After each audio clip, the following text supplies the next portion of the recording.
Y hermanos, la enseñanza de esta mañana lleva por nombre Viviendo dignamente en el Espíritu. Y dice la Escritura de Efesios capítulo 4, del versículo 1 al versículo 3.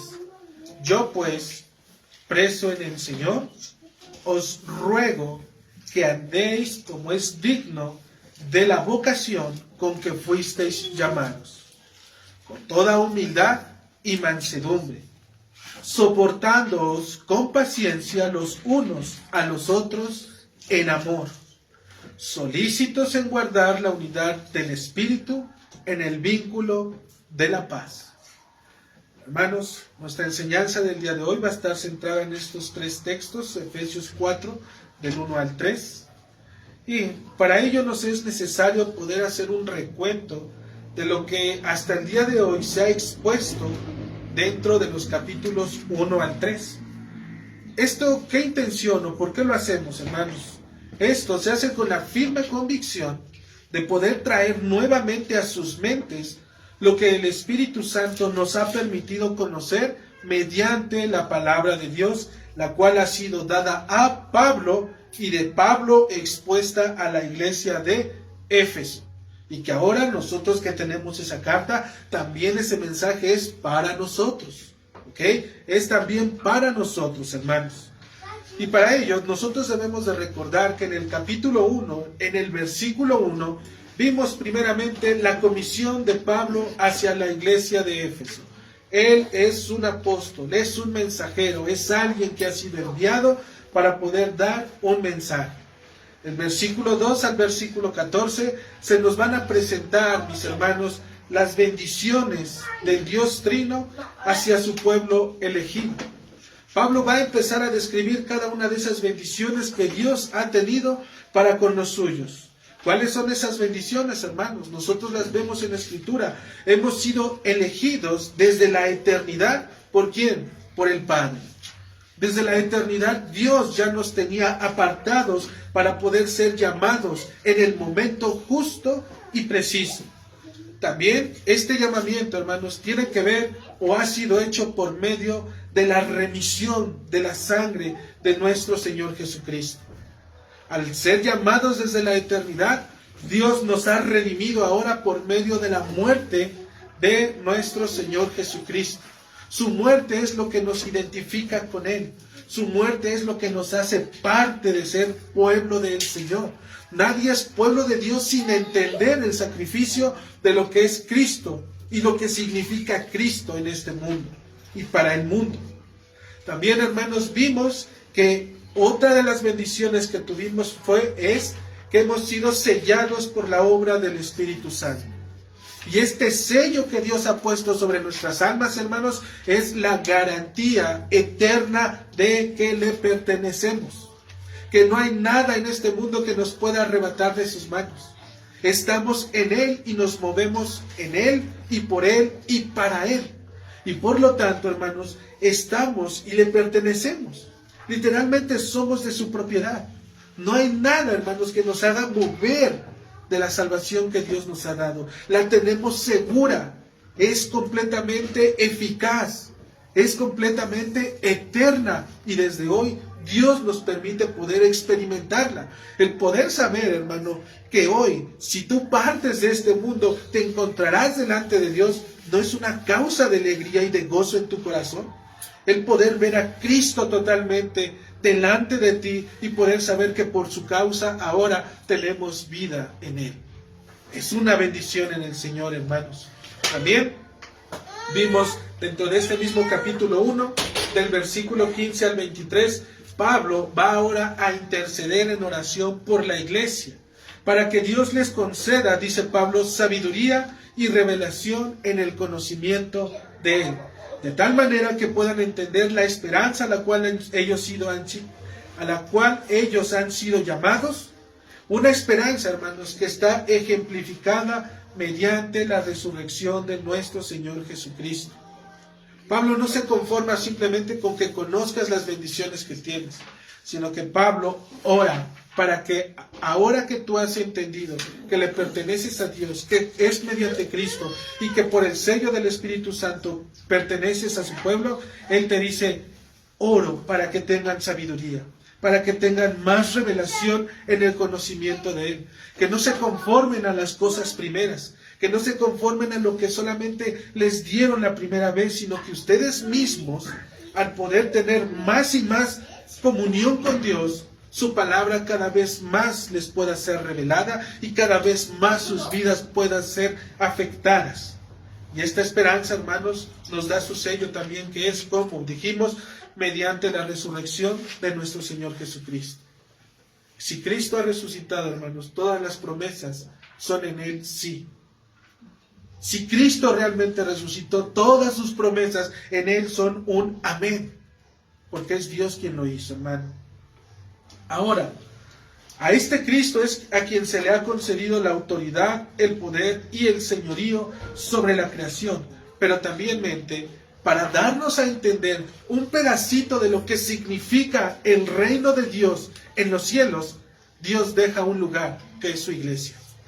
Su iglesia, hermanos, es esa embajada pequeñita en este mundo tan enorme y tan grande, lleno de pecado, para que nosotros podamos entender que de esto es lo que se trata el reino de los cielos, de conocer a Dios, de vivir por Él para siempre, de podernos amar unos a los otros.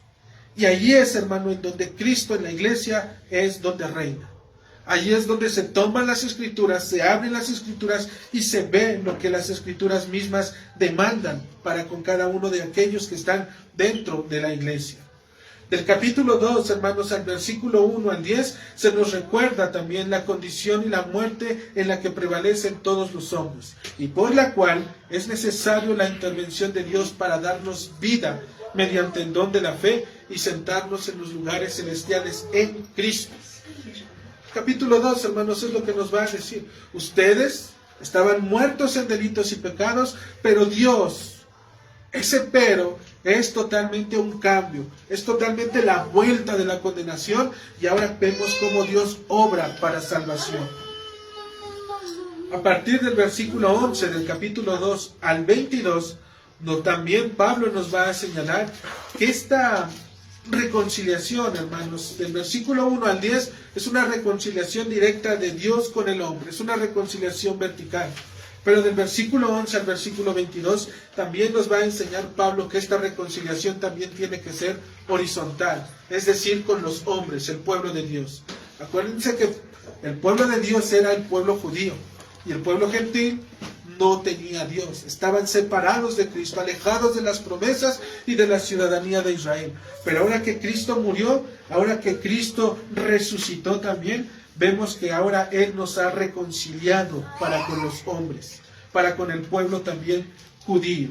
Ahora judíos y gentiles pueden adorar a un mismo Dios, pueden mirar a ese mismo Señor que los ha redimido. Son un pueblo, uno solo, hermanos, delante de los ojos de nuestro Salvador. ¿Cómo es que sucedió esto? Dijimos, mediante el derramamiento de la sangre, es decir, mediante su muerte de nuestro Señor. Cristo muere y en esta muerte satisface la justicia de Dios. Dios queda complacido por ese sacrificio de nuestro Señor. Y Dios va a condenar el pecado en la muerte de su propio Hijo.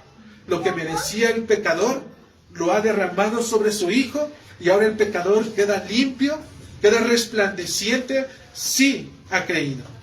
Si realmente vive para la gloria de Dios, este hombre o esta mujer o esta persona ahora le pertenece al Señor. De esta manera es que el hombre es justificado por la muerte de nuestro Señor Jesucristo. Ahora, hermanos, va a continuar y nos va a decir que ya no hay judíos, ya no hay advenedizos, sino conciudadanos y miembros de la familia de Dios, edificados sobre ese fundamento, el fundamento apostólico, el fundamento que está puesto sobre la piedra angular, sobre Cristo mismo. ¿Sale? Toda doctrina debe de ser puesta sobre Cristo. Cristo es el fundamento, hermanos, la piedra angular que sustenta todas y cada una de las doctrinas de la misma Escritura.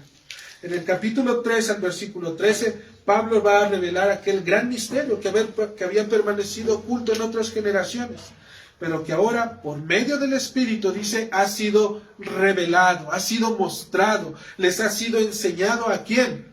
A todo aquel que cree. ¿Cuál era aquel gran misterio? Dijimos, el Evangelio. El Evangelio estuvo siempre en la Escritura. Desde el Pentateuco, desde los primeros libros, desde el Génesis, desde el principio Dios dio a conocer lo que iba a hacer, el plan que tenía al tomar un pueblo y posteriormente ejemplificar su reino con este pueblo y posteriormente darlo a conocer junto a las demás naciones para que ahora las naciones vengan y se reúnan en él y puedan realmente adorarle. Es por medio de este mensaje divino que los hombres son reconciliados con Dios. No es como yo lo crea o como yo lo piense, es mediante el Evangelio. Es el Evangelio, hermano. El Evangelio es lo único que puede hacer que tú estés en paz para con Dios. El Evangelio, hermano, lo que te une, lo que realmente une a lo que es el perdón de Dios y el perdón, en este caso, la condenación que merecía el hombre. Ahí es donde Cristo une esta parte. Es un mensaje revelado para la gloria de Dios. Un encargo que muestra precisamente aquellas inescrutables riquezas de Cristo. Porque cuando tú miras el Evangelio, hermano, ves doctrina, obviamente, ves enseñanza, pero contemplas cada una de esas cosas y te empiezas a preguntar y empiezas a decir, pero ¿por qué es que Él? ¿Por qué es que un hombre tuvo que venir a este mundo? Porque Él es divino, porque Él no pecó. Y ahí es donde nosotros miramos y contemplamos sus riquezas. Riquezas grandes, riquezas absolutas, riquezas eternas que solamente nos ofrece la palabra de Dios, su palabra, la Escritura, el Evangelio. También, hermanos, vemos cómo la multiforme sabiduría de Dios obra para poder llamar a los hombres pecadores. Una comisión inicial y finalmente terminada por la obra de Cristo, que sorprende y maravilla inclusive a las huestes celestiales. Allí es en donde inclusive las huestes celestiales, los principados, las potestades, se sorprenden y se maravillan por la obra que en este caso Dios ha hecho entre el pueblo, entre las naciones. Señor, ¿cómo es posible que perdones a estos hombres que te han dado la espalda, que te han levantado como enemigos delante de ti? Y es cuando ellos contemplan y miran a Cristo. Y ahora ven que en Cristo tienen paz para con Dios.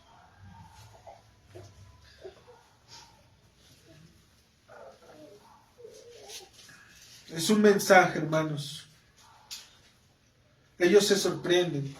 Ellos miran y contemplan. Aun cuando están en la habitación eterna de Dios, ellos no dejan de maravillarse, porque ellos no lo saben todo. Dios es el que lo conoce todo. Del versículo 14 al versículo 19, hermanos, Pablo va a cerrar su mensaje intercediendo por aquellas causas que deben motivar las oraciones de la iglesia. Y las vimos nosotros. Tuvimos un tiempo para ver cada una de ellas. El primero es para que sean fortalecidos en el hombre interior por el Espíritu. La segunda de ellas, dijimos, es para que Cristo habite por fe en sus corazones. Y también para que sean llenos de la plenitud de Dios. Y finalmente, hermanos, lo que veíamos en el versículo 20 y 21 de hace 15 días, Pablo, inspirado por el Espíritu Santo, va a ser llevado en adoración a través de lo que se conoce como una doxología. ¿Para qué? Para hacernos ver que todo propósito, decreto y determinación de Dios está más allá de lo que nosotros mismos podemos imaginar. Pues no busca el bien o la satisfacción de los hombres. Dios no busca que el hombre viva cómodamente y placenteramente y que nada le falte. ¿Sí?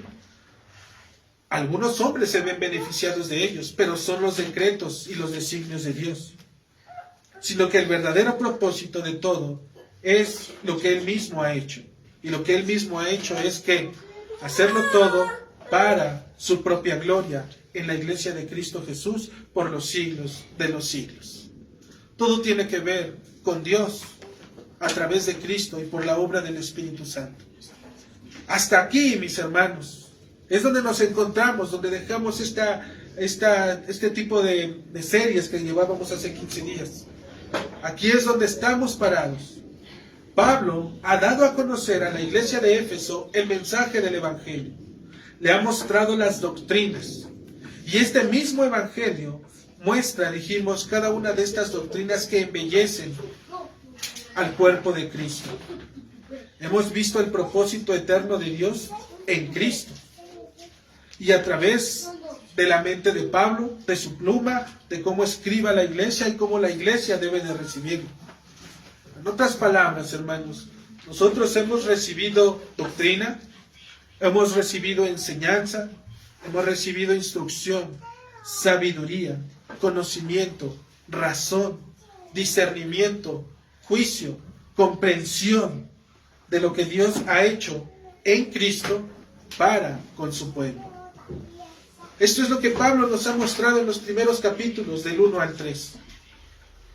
Es lo que nosotros podemos observar, hermanos, cómo Pablo nos está mostrando cada una de estas virtudes que tenemos al ser llamados, al considerar las bendiciones, al poder ser puestos, al ser unidos, al permanecer en la familia de Dios, al mostrarnos que ese evangelio ya estaba desde la eternidad y que todo esto tiene que ver por causa para la gloria de Dios. Todo esto ya lo sabemos, hermanos, lo hemos visto. Ahora, la pregunta que surge y que se vuelve necesaria después de entenderlo todo esto es: ¿qué tengo que hacer ahora que lo conozco? Ahora que sé todas estas cosas, toda esta enseñanza, toda esta doctrina, ¿qué es lo que tengo que hacer? Pablo lo sabe y no va a retardar su respuesta, pues él mismo nos los va a dar a saber. Y mi hermano, yo quiero que consideres estas palabras, que es donde vamos a poder comenzar.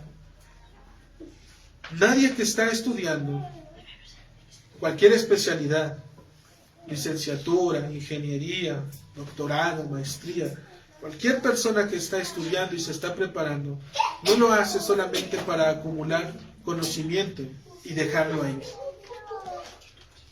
Sería una irreverencia, sería totalmente algo indigno de poder llenarte de todo eso y dejarlo ahí acumulado y que no hagas nada con eso que se te ha dado. Y Pablo lo que nos quiere dar a entender, hermanos, es que si ahora nosotros, que él mismo nos ha enseñado esta doctrina, entonces como creyentes, ¿qué tenemos que hacer con esa doctrina? Algo debemos de hacer. Si hemos sido llamados, si hemos sido convencidos por la obra del Espíritu Santo, si realmente estamos siendo puestos para poder interceder, para poder obrar en la iglesia de Dios, hermano, se vuelve necesariamente forzoso el hacer algo. Y Pablo lo sabe, dijimos, y él mismo nos va a dar esta respuesta. Quiero que veas capítulo 4 de Efesios, versículo 1. Dice la Escritura: yo pues, preso en el Señor, os ruego que andéis como es digno de la vocación con que fuisteis llamados. Las primeras palabras, hermanos, de este texto del capítulo 4 del versículo 1 van a mostrar el contraste entre lo que se enseñó, capítulo 1 al capítulo 3 de Efesios, y lo que viene, es decir, la práctica. Si nosotros, hermanos, hemos puesto atención, Pablo nos ha mostrado la doctrina, nos ha enseñado lo que tenemos que conocer, lo que tenemos que aprender.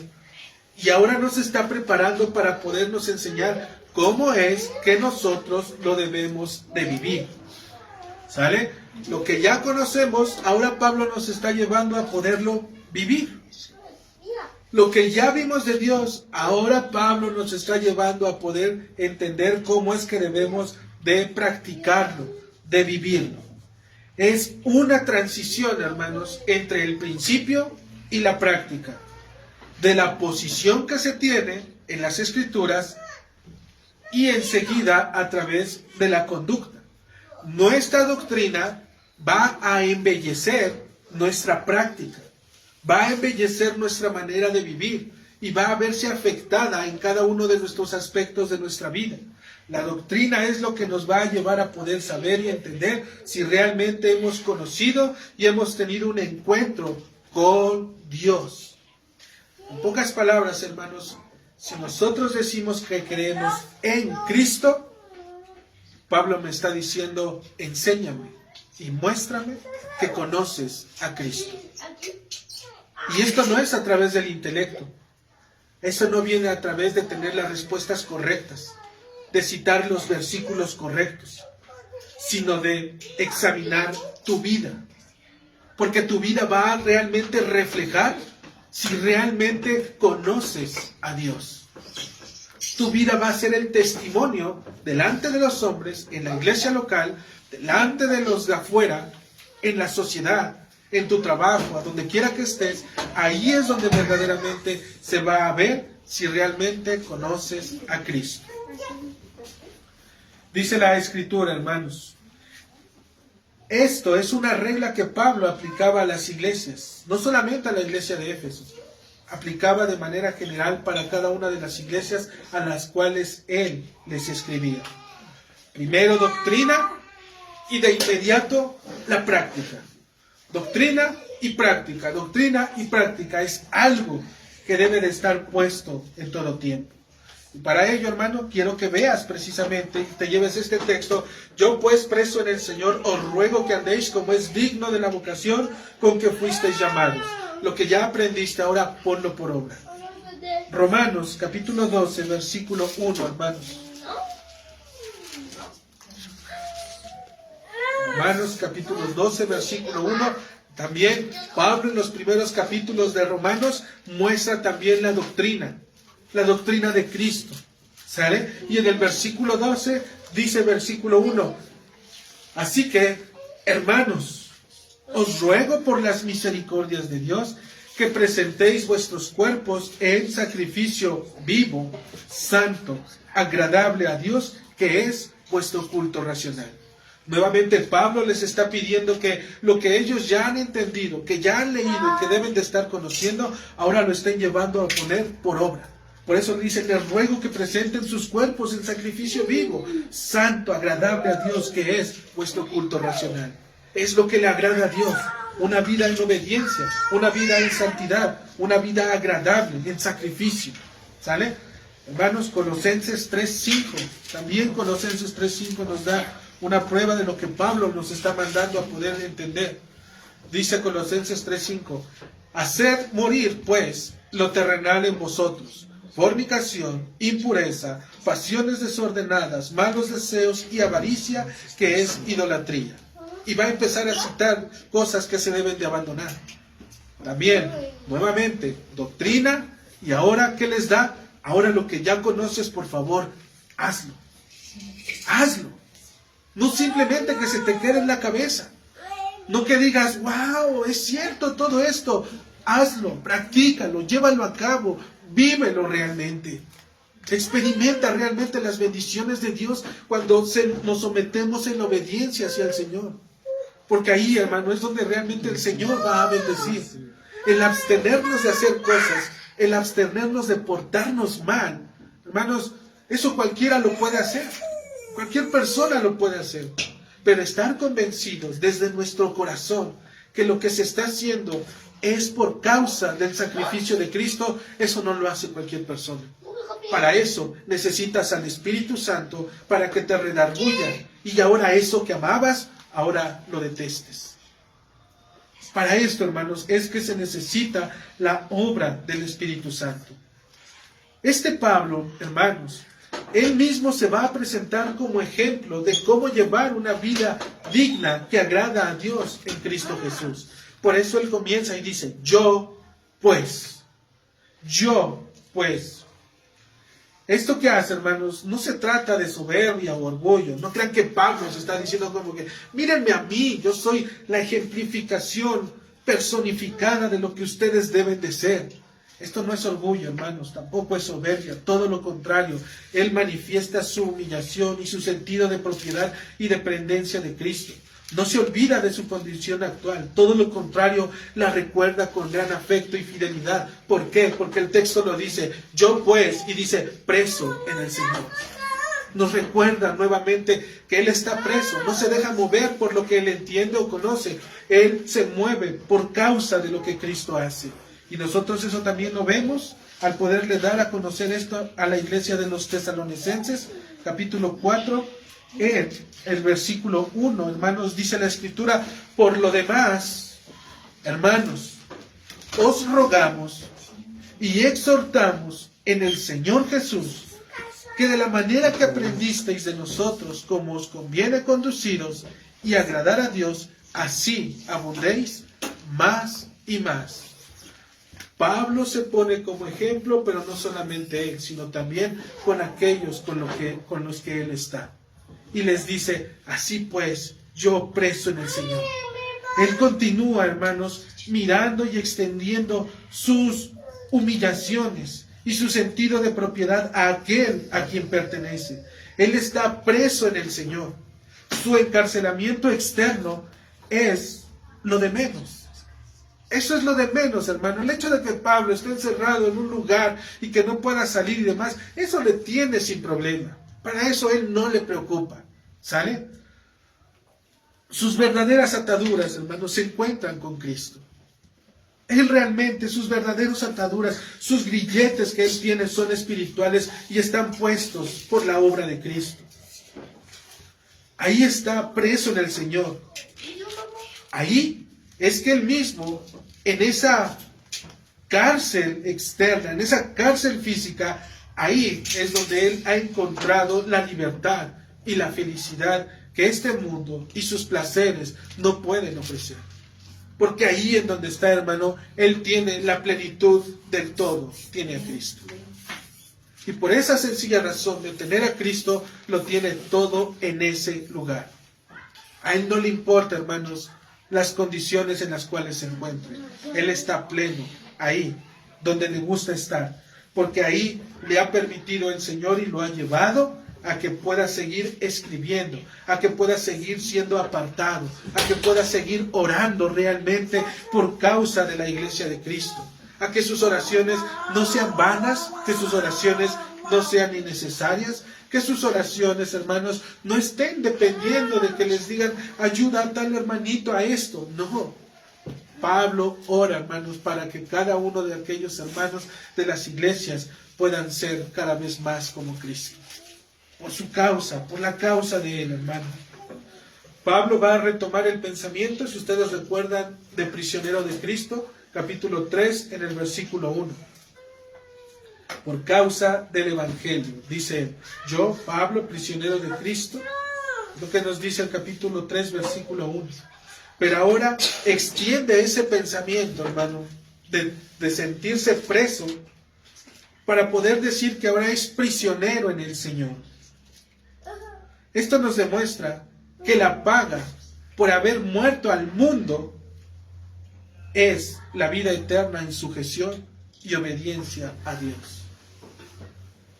Sus cadenas, hermanos, de ser prisionero de Cristo por causa del Evangelio, y que ahora ese pensamiento lo trae y dice, ahora soy prisionero en el Señor, nos demuestra que la verdadera paga para morir por morir en este mundo es una vida eterna en sujeción y obediencia a Dios. Esa es la paga de Pablo. Las cárceles, normalmente cuando una persona está ahí, hermano, los llevan a vivir tantos o a pagar cierta condena en este mundo.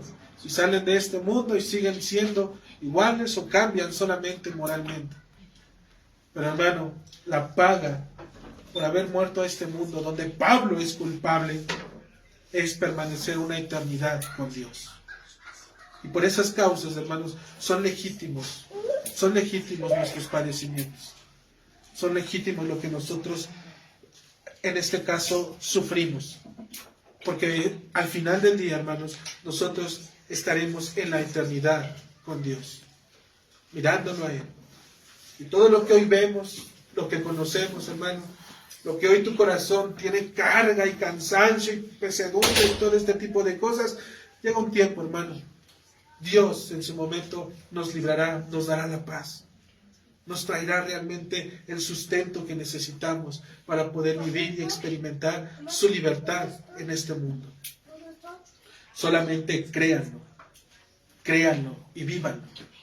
Y cuando ustedes lo hagan, hermanos, verán realmente que sus vidas se alinearán a la voluntad de Dios.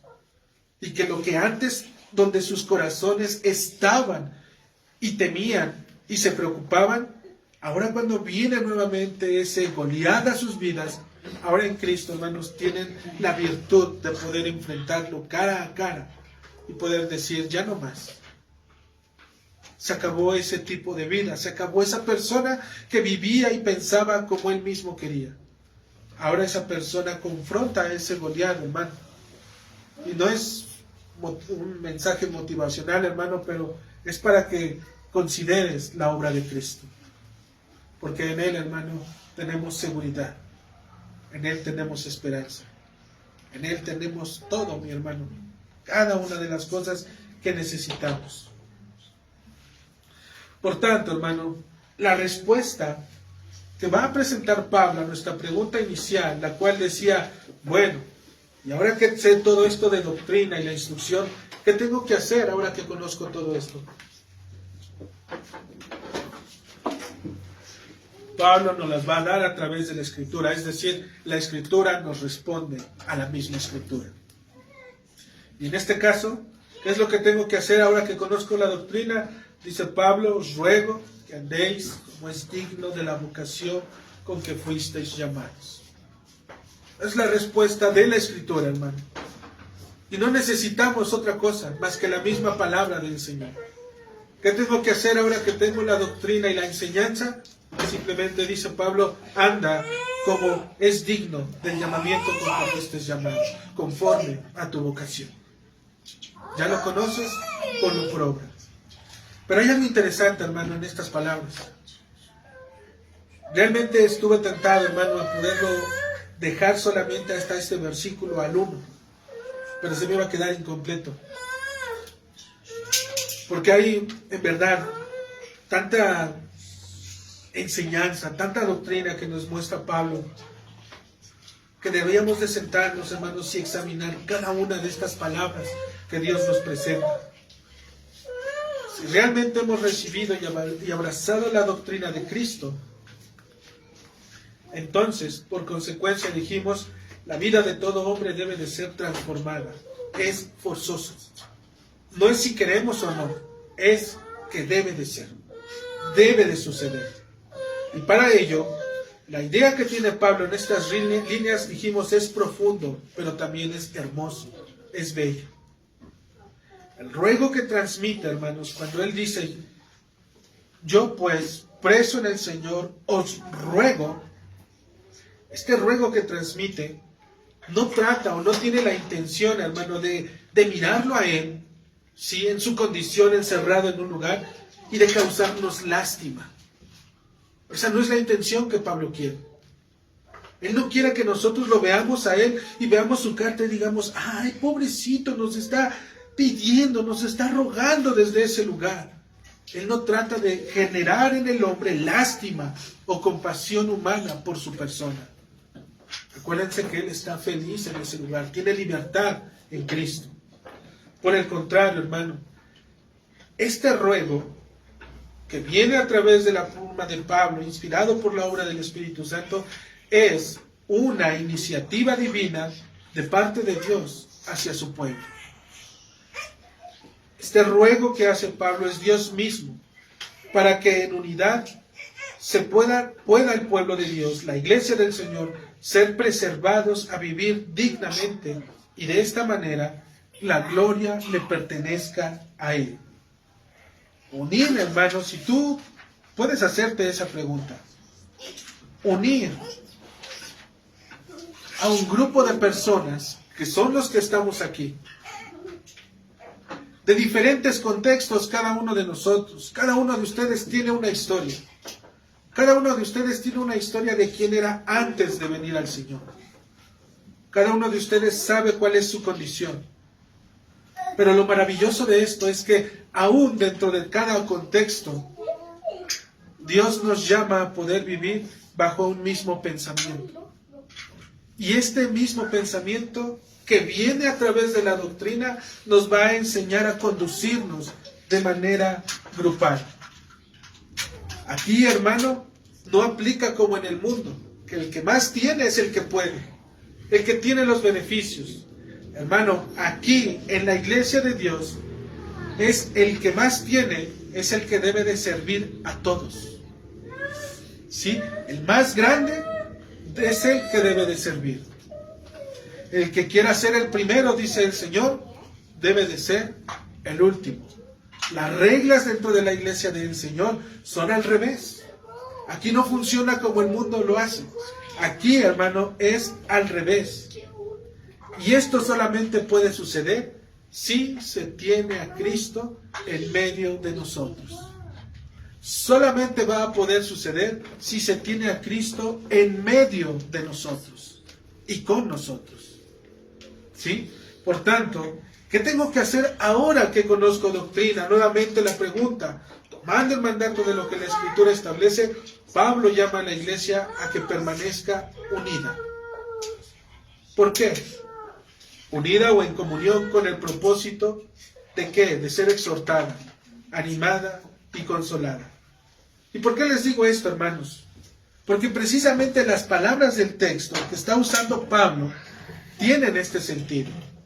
La palabra, sí, que ustedes ven ahí, que dice, yo pues preso en el Señor, os ruego, esa palabra, hermanos, rogar,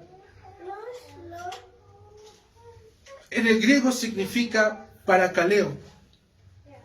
Y esta palabra, hermanos, parakaleo, tiene el sentido de poder llamar cerca o llamar al lado. Y cuando nosotros decimos llamar cerca o llamar al lado, implica que debe de haber ¿qué? Comunión con otras personas. El Pablo no está diciendo que tú mismo, al tener la doctrina, ahora vivas tú solo, como tú la quieras o la puedas aplicar.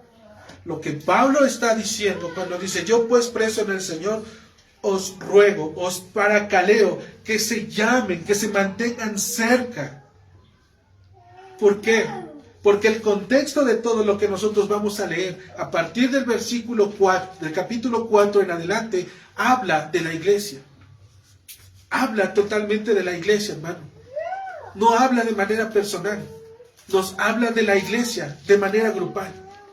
Por eso Pablo nos está mostrando que para que su ruego pueda ser realmente para con aquellos que lo están leyendo, debe de ser en unión, en comunión.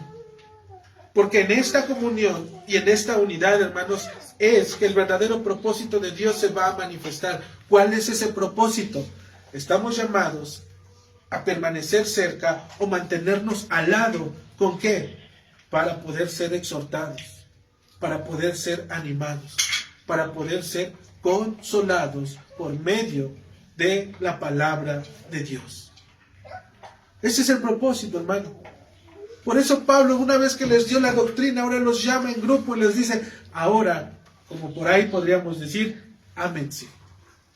En pocas palabras. Ámense. Yo pues, preso en el Señor, os ruego. Nos llama a mantenernos en unidad. En una unidad, hermanos, que viene ¿de dónde? De la doctrina. Viene de la doctrina, del Evangelio, en donde verdaderamente si una persona ha sido transformada por la palabra de Dios, entiende que su propósito dentro de la iglesia es vivir en comunión. No es estar apartado, no es estar solo, es en comunión, hermano. Es poder abrir, en este caso, ¿sí?, tu vida hacia los hermanos, para que puedan interceder realmente.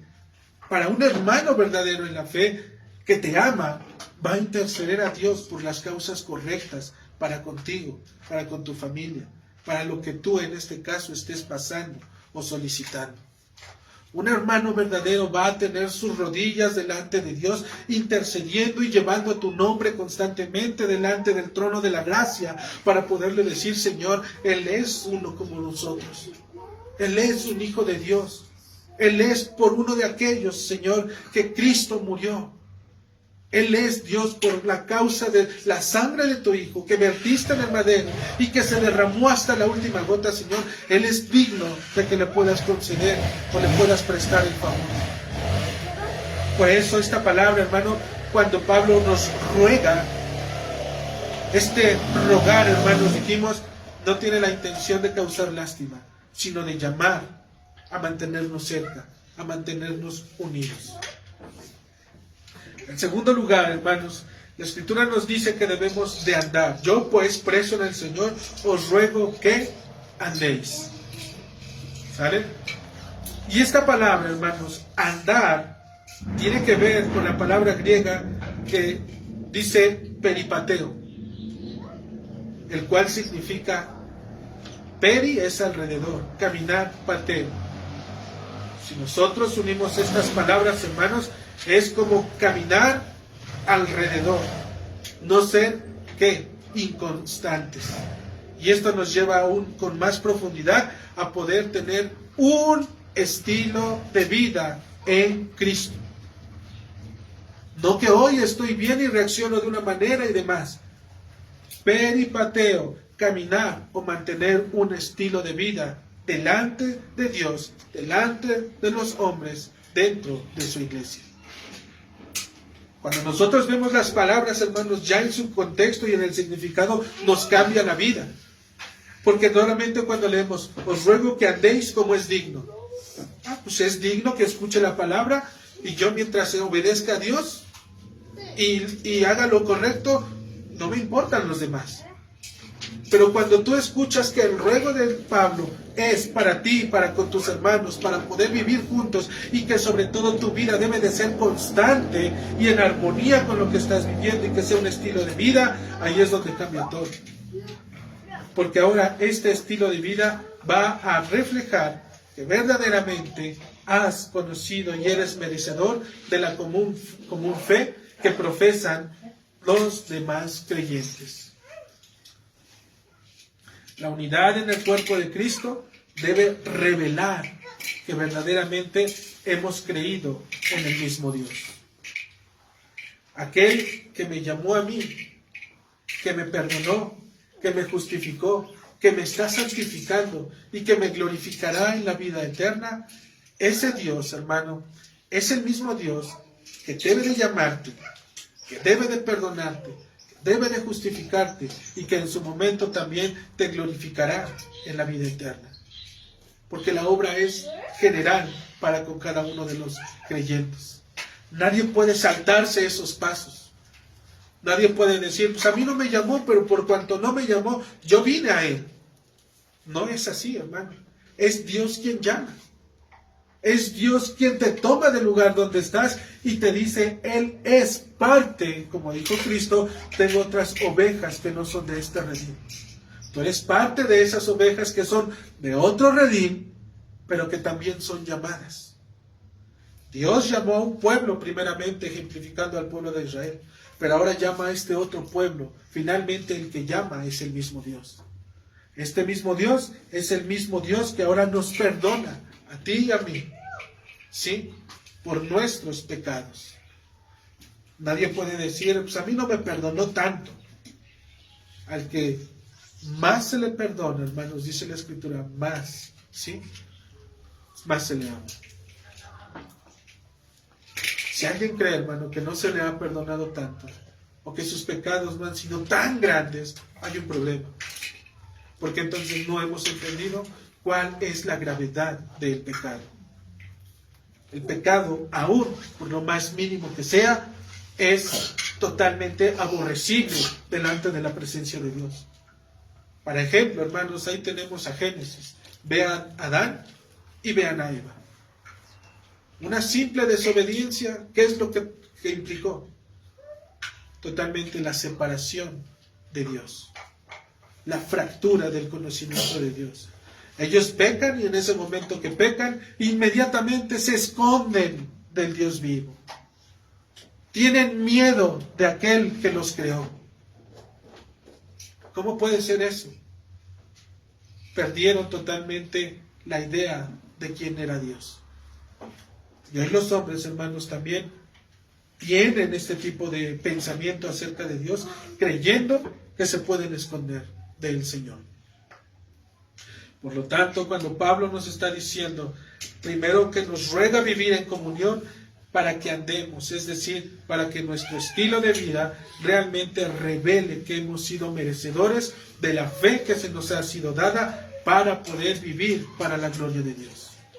En otras palabras, hermano, por ahí dicen que realmente tu vida refleje la obra de Cristo. Y estamos llamados, hermanos, a exhortarnos, a animarnos, a consolarnos, a decirnos. Y un corazón donde habita Cristo, nuevamente, hermano, no tiene y no debe, y aún si tiene y debe, y lucha en contra de, o tiene en su corazón o en su mente decir, ¿y por qué a mí? No es por qué a ti, hermano. La pregunta es, ¿qué me quiere mostrar el Señor a mí con esto? Porque entonces mi vida, lo que estoy viviendo, lo que estoy haciendo, es visible, en este caso, para con los hermanos.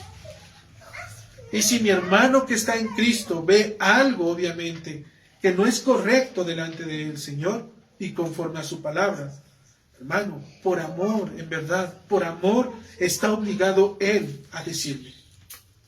Está obligado a decirme. Y yo por amor en el Señor estoy obligado a responder y a poder recibirlo. Este Dios, hermanos, entonces es el mismo, tanto para los de la iglesia de otros estados, de otras naciones, en Cristo, obviamente, como la iglesia de aquí, a lo mejor de algunos vecinos, de algunos otros estados. Ese mismo Dios, inclusive más enfocado en la iglesia, el mismo Dios que te salvó a ti, debe de ser el mismo Dios que me salvó a mí. Bajo los mismos principios, en las mismas normas, bajo los mismos fundamentos. Nada diferente, totalmente lo mismo. No del mismo pecado, sino de lo mismo, del pecado. El llamado de Pablo, hermanos, para que la iglesia permanezca unida, simplemente es para que podamos ser supervisados unos a otros. Y de esta manera, ¿qué va a pasar, hermanos, cuando nosotros peleemos por el alma de nuestro hermano? ¿Qué va a pasar de manera inmediata cuando nosotros nos preocupemos en orar y en estar llevando al hermano para que el hermano sea más como Cristo? Obviamente el carácter del hermano va a ser transformado. Pero ¿sabes qué es mayor? Que la gloria le va a pertenecer a Dios. Porque el que está obrando en mí no soy yo, es el Señor, el Espíritu. Porque me avispa para poder decir verdaderamente y tomar las Escrituras e ir con las Escrituras. Pero también para que al obrar junto con el hermano sepa recibir y pueda, en este caso, recibirlo de parte de Dios como un consejo del Señor. Es la gloria de Dios, hermanos. La gloria entre su pueblo y la gloria de Dios aún entre los incrédulos. Porque aún entre los incrédulos, hermanos, en las propias familias, cuando dicen, es que ¿cómo es posible? Yo le dije a mi hijo y le insistí, le dije y lo llevé y le recé y le prendí velas e hice todo ese tipo de cosas. ¿Y cómo puede ser que alguien que vino y le platicó de algo y nada más porque simplemente lo llevó y ahora cree? Hay familias, hermanos, que inclusive han sido deshechas por ese tipo de testimonios. Tenemos el caso de un hermano que en su momento fue hermano, no sé si fue hermano porque él mismo, hermanos, en su momento, en el principio, estaba firme en el Señor. Pero su padre, aquel que lo conocía, por haberse hecho cristiano, simplemente él decía y le decía a su propio padre, te prefiero borracho que ser cristiano. Y tú puedes ver realmente hasta dónde nos lleva el poder ver que un hombre verdaderamente pueda ser transformado por la palabra de Dios. Porque va en contra de todo el pensamiento de los hombres. Este varón prefería a su hijo en los vicios que verlo como una persona decente, como una persona en el Señor. Tanto fue el desánimo de estas palabras y de su vida y demás, que le tomó la palabra a su papá. Prefirió realmente volverse como lo que él quería. Alguien que disfrutaba de los placeres de este mundo. Por eso les decía que en aquel tiempo era hermano, pero ahora ya no. Entonces, hermanos, el llamado de Pablo, literalmente, nos lleva a poder entender que al ser llamados en ese ruego es para andar juntos. Y cuando andamos juntos es para ser supervisados. Para poder realmente ser conocidas nuestras vidas los unos de los otros. Que nadie pueda decir que en su momento, ¿y quién es el hermano? Pues ya tiene aquí como 3 años, como no lo había yo visto. Porque llega a pasar. Iglesias tan grandes, pero tan grandes, que inclusive las personas, me ha tocado escuchar que las personas que asisten en los cultos de la mañana no se conocen con nada con los del culto de la tarde. Y que todavía tienen otro culto en la noche. Pero nunca se conocen entre ellos mismos y van a la misma iglesia. Realmente, hermanos, el llamado en Cristo lo tenemos para vivir en comunión. No existe un cristianismo solo. No existe un cristianismo de alguien que esté apartado. Estamos apartados del mundo, pero pertenecemos a un pueblo que es en Dios. Por eso la Escritura nos dice en Juan 13, 34 y 35, un mandamiento nuevo os doy, que os améis unos a otros como yo os he amado. Y en esto conocerán que todos son mis discípulos, que os améis los unos a los otros. Y en este amar, hermanos, es donde verdaderamente nosotros vemos por la vida de nuestros hermanos. Por eso Pablo nos está mostrando doctrina y después de doctrina práctica, y la práctica va a ser enraizada literalmente por el amor en Cristo que tienen los unos a los otros.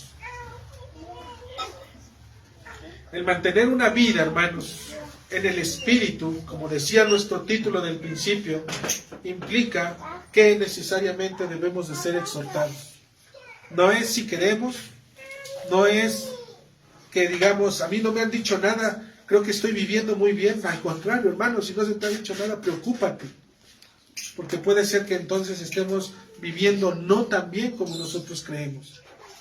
Vivir una vida en el Espíritu implica necesariamente el poder ser exhortados, animados, consolados por la obra de Dios. Dice la Escritura, hermanos, en Hebreos capítulo 3, versículo 13, antes, exhortaos los unos a los otros cada día. Cada día, hermanos. Y esta palabra tiene que ver con constancia. ¿Vale? Exhórtense los unos a los otros cada día, entre tanto que se dice hoy, para que ninguno de vosotros se endurezca por el engaño del pecado. ¿Qué pasa? Y ahí es lo que nos está mostrando el texto. ¿Qué pasa cuando no hay una exhortación los unos a los otros? Hay endurecimiento del pecado. Nuestros corazones se aprisionan, los corazones llegan a pensar que ellos tienen la razón, que nadie como ellos, y por lo tanto dicen, yo tengo la verdad. Él no, él está equivocado. ¿Cómo me lo va a decir él? Si él mismo esto, él mismo aquello, él mismo así, él mismo aquí, él mismo allá. Cuando yo me estoy esforzando. Y puede ser que nuestro corazón, hermanos, ya esté en ese endurecimiento. Pablo también lo recuerda, dijimos, exhórtense los unos a los otros cada día. Vivir en el Espíritu implica necesariamente poder ser exhortados. Vivir dignamente en el Espíritu comienza conociendo la verdad, es decir, la palabra, el evangelio, la doctrina, creerla y poniendo en práctica lo que la instrucción requiere. No que el hombre piensa o considere prudente, sino aquello que Dios establece y pide en su palabra. No es aquello, hermano, que yo cuando tomo la escritura creo que es lo mejor, sino como está escrito dentro del texto. Así es como nosotros lo debemos de considerar. No es lo que yo crea o considere prudente o lo que más me conviene conforme a las circunstancias que estén sucediendo, sino lo que Dios establece en su palabra y nos pide en su palabra que hagamos. Vivir dignamente, hermanos, conforme a la palabra de Dios, significa vivir con toda humildad y mansedumbre. ¿Por qué? Y eso es lo que el texto nos va a decir. Dice, yo pues, preso en el Señor, os ruego que andéis como es digno de la vocación con que fuisteis llamados. ¿Sale? Y ahora Pablo, porque aquí, hermanos, es donde nosotros vamos a decir, bueno, yo fui llamado así, y así el Señor me está llamando a vivir. No. Pablo nos está enseñando cuál es esa manera digna de poder vivir conforme a la vocación que hemos sido llamados. ¿Cuál es esa manera? Versículo 2, hermanos. Dice la Escritura, con toda humildad y mansedumbre, soportándoos con paciencia los unos a los otros en amor, solícitos en guardar la unidad del Espíritu en el vínculo de la paz. Estas cosas, hermanos, son por las cuales Pablo le está diciendo a la iglesia de Éfeso que deben de andar conforme es digno. Que es digno delante del Señor vivir con humildad y con mansedumbre. Que es digno delante del Señor soportándoos los unos a los otros. Que es digno delante del Señor siendo solícitos en guardar la unidad en el Espíritu para mantener el vínculo de la paz. Estas cosas, hermanos, son por las cuales el creyente debe de vivir dignamente. Por estas, hermanos. Aquí está la respuesta. ¿Quieres vivir de una manera digna que refleje que eres merecedor del llamamiento que has recibido de Dios a través de Cristo? Cumple Efesios 4:2. Esa es la manera en la cual tu vida va a ser agradable delante de Dios. Pero no se te olvide que si has recibido doctrina, ahora Pablo te dice, te ruego, te paracaleo, te llamo a que vivas en comunión con Dios para que puedas ser exhortado, animado y consolado. Y una vez que pase esto, puedas vivir con humildad, en mansedumbre y también puedas vivir soportándonos con paciencia los unos a los otros y guardando el vínculo de la paz en el Espíritu. Porque estas cosas, dice la Escritura, son las que quiere el Señor, no las que nosotros creemos. Vivir dignamente, hermano, no solamente es encerrarnos en nuestra propia burbuja, con nuestras propias familias, con los nuestros propios o nuestros conocidos, y ser cristianos entre nosotros y vivir y aprender a ser cristianos lo mejor que podamos entre nosotros. Es vivir dignamente para la iglesia del Señor, no para lo que nosotros queramos. Por lo tanto, hermano, vive con humildad y mansedumbre. Dios nos llama a vivir dignamente bajo estas virtudes. El humilde, hermanos, es la primer cualidad que Cristo traza en sus bienaventuranzas. Es la primera de las cualidades que Cristo pone como carácter que revelan a los pobres de espíritu. Dice la Escritura precisamente en Mateo capítulo 4, en el versículo 6, hermano, dice la palabra del Señor.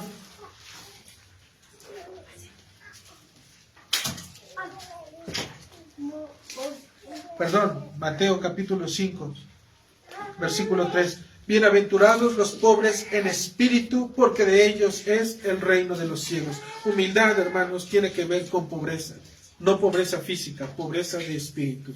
De entender y saber que no somos mejor o no somos suficientes por nosotros mismos, que dependemos de Dios. Ellos, hermanos, estos humildes, son quienes reciben mayor gracia que sobre los soberbios. Dice Santiago capítulo 4,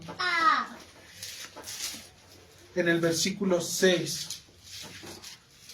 Santiago capítulo 4 en el versículo 6. Pero Él, refiriéndose al Señor, da mayor gracia. Por esto dice, Dios resiste a los soberbios y da gracia a los humildes. Dios resiste a los soberbios y da gracia a los humildes. Por eso es que Pablo nos dice, vivan en humildad. Porque Dios da mayor gracia a los humildes que a los soberbios. La mansedumbre que va como en comunión, va amarrada, va junta de la mano con la humildad, hermanos, es el producto o el resultado de poder tener un corazón humilde. Si somos humildes, la mansedumbre va a ser resultado precisamente de esa humildad, de esa pobreza en el espíritu. En Mateo capítulo 11, en el versículo 29,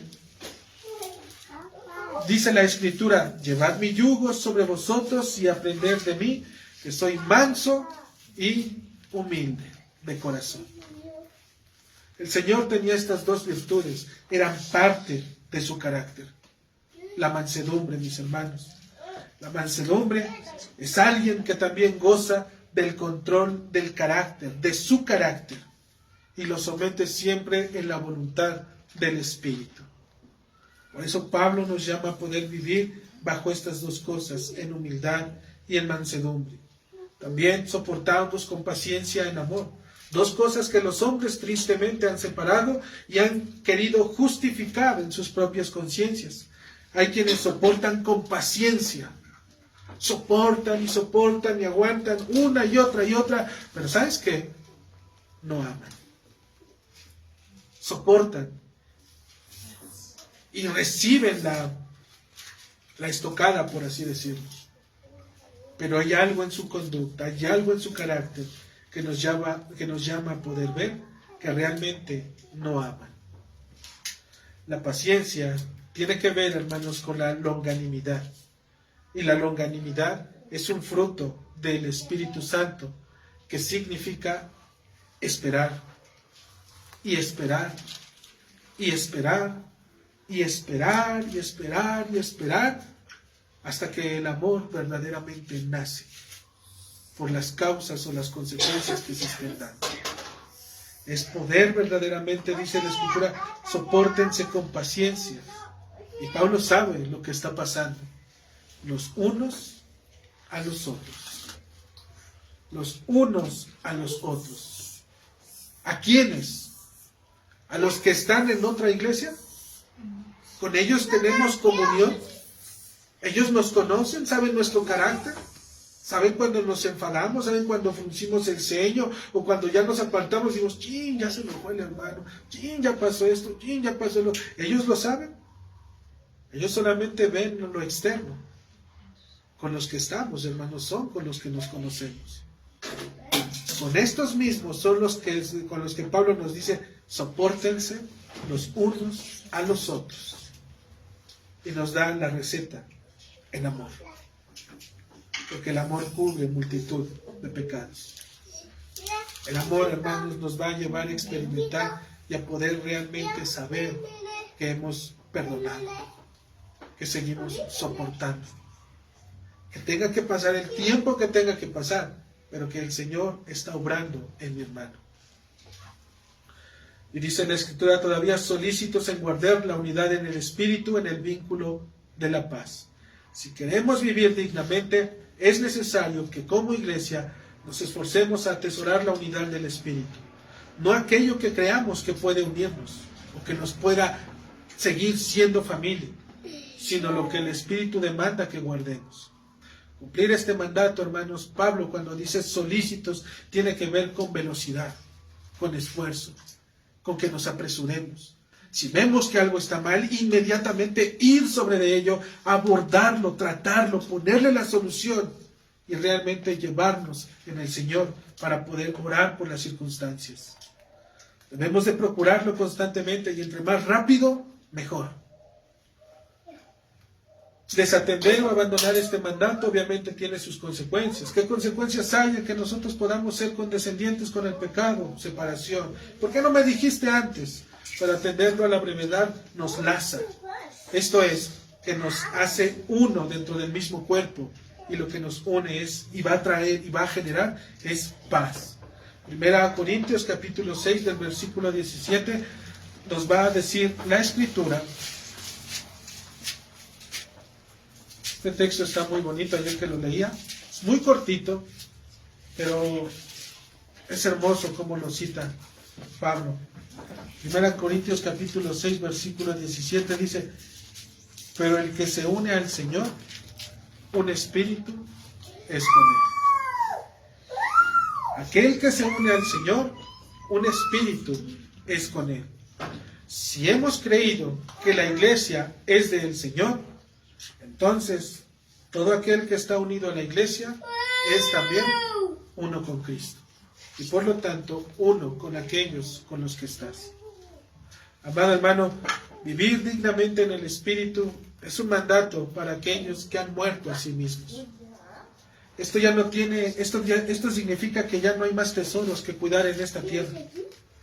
Han abandonado la fama, han abandonado los placeres de este mundo. Sus esperanzas están puestas totalmente en Cristo en su diario caminar. Han vencido el orgullo, al odio, a la indiferencia y buscan activamente ser más y más y más y más como Cristo. Soportan con paciencia en amor y cuando hay algo que arreglar y atender, con el hermano, con aquellos entre los que están, lo hacen. ¿Para qué? Para cumplir el mandato. ¿Qué mandato? Buscando el vínculo de la paz. Hermanos, Dios nos conceda que realmente podamos ser y vivir estas virtudes a las cuales Pablo nos está llamando a poder vivir dignamente como iglesia. A partir de aquí, hermanos, todo mandato es como iglesia. Más adelante va a empezar Pablo a decir, matrimonios, hijos, siervos. Lo va a empezar a dividir, pero ahorita empieza hablándole a la iglesia. Que nos mantenga el Señor siendo humildes, mansos y pacientes en amor, prudentes y activos para la unidad de la iglesia, para mantener siempre el vínculo de la paz, hermanos. Siempre el vínculo de la paz. Que Dios nos conceda de su gracia, hermanos, para poder seguir conociéndolo. Amén. Bueno, Señor.